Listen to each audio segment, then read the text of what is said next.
भर्ती परीक्षा मामले से जुड़ी जो बड़ी खबर आ रही है, पहले वो जान लीजिए। योगी के स्पेशल टास्क फोर्स का पहला एक्शन दरअसल देखने को मिला है। जी हां, पहला एक्शन यह है कि पुलिस भर्ती पेपर लीक मामले में पहले गिरफ्तारी हो चुकी है। व्हाट्सएप पर पेपर लीक करने वाला अब पकड़ा गया है। आरोपी नीरज यादव ने व्हाट्सएप पर पेपर लीक किया था। अभ्यर्थियों को सभी सवाल के जवाब भेजने का आरोप इसके ऊपर है।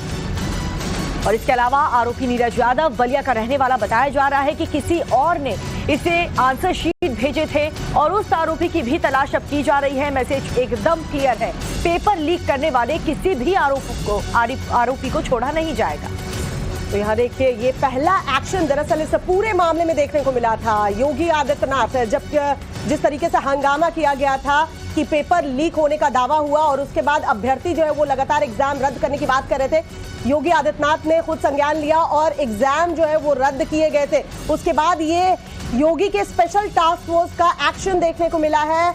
आरोपी एक गिरफ्तार किया गया है। नीरज यादव नाम बताया जा रहा है, बलिया का रहने वाला है और ये बता रहा है कि इसने जो है व्हाट्सएप पर आंसर शीट जो है वो अभ्यर्थियों को भेजे थे, लेकिन इसके पास भी आंसर शीट जो है वो कहीं और से आए थे। यानी अब उसकी तलाश में टास्क फोर्स जो है वो है। तो मैसेज अब बिल्कुल क्लियर है कि अपराध कोई भी करेगा उत्तर प्रदेश में किसी भी प्रकार का, तो उसे बख्शा नहीं जाएगा। आगे बढ़ते हैं और आपको बताते हैं, देखिए 17-18 फरवरी परीक्षा हुई थी, 24 फरवरी को एग्जाम रद्द कर दिए गए थे। कुल पद जो थे वो 60,244 थे। परीक्षा में अभ्यर्थी 48 लाख बैठे हुए थे। तो ये सवाल देखिए किस तरीके से नौकरी का है और किस तरीके से 2 बार, मतलब 17-18 फरवरी को एग्जाम लिए गए। कुल जो पद था वो 60,244 था। इसके लिए कितने दावेदार थे ये जरा समझ लीजिए। एक पद के लिए 80 दावेदार, परीक्षा में अभ्यर्थी 48 लाख जो है वो शामिल हुए थे। तो एक पद के लिए 80 दावेदार थे। इससे समझ लीजिए कि कितने लोगों का इंतजार रहा होगा। अब इन्हें 6 महीने इंतजार जो है वो करना होगा। मतलब जिन लोगों ने मेहनत की है, पेपर दिया है, अब उनको 6 महीने और इंतजार करना पड़ेगा। जो ईमानदारी से पढ़ाई करते हैं, जो परीक्षा के लिए तैयारी करते हैं, उन्हें भी इंतजार करना पड़ेगा, क्योंकि अगला पेपर जो है वो 6 महीने के बाद होने वाला है।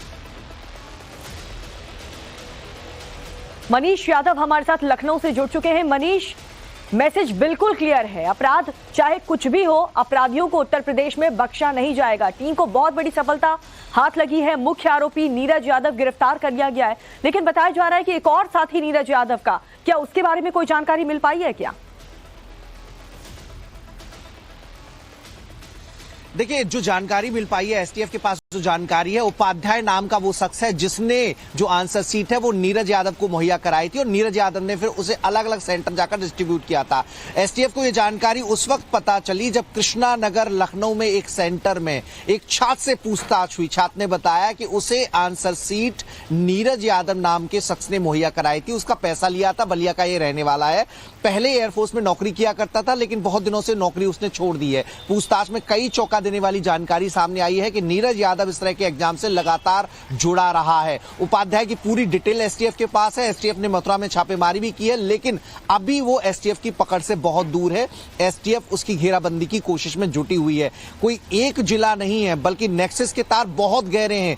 कई जिलों में आंसर सीट दूसरी पाली के एग्जाम की, दूसरे दिन के एग्जाम की मुहैया कराई गई थी और एक बड़े पैमाने पर नेक्सस बनाकर एक मोटी रकम आंसर सीट के बदले वसूली जा रही थी। तो एसटीएफ ने मोर्चा संभाल लिया है और आज उम्मीद है कि कई और गिरफ्तारियां इस रैकेट से जुड़े लोगों की हो सकती हैं। योगी सरकार ने इस पूरे मामले को बेहद गंभीरता से लिया है। छात्र धरना दे रहे थे, छात्र की बात को समझा, एक जांच कमेटी बनाई, जांच कमेटी के सामने छात्रों को बुलाया गया, छात्रों ने अपनी अपनी बातें रखी, वो साक्ष्य मुहैया कराए कि कैसे, कहां, किन सेंटर्स पर ये पेपर आउट हुआ था, कौन कौन लोग इसके पीछे हैं।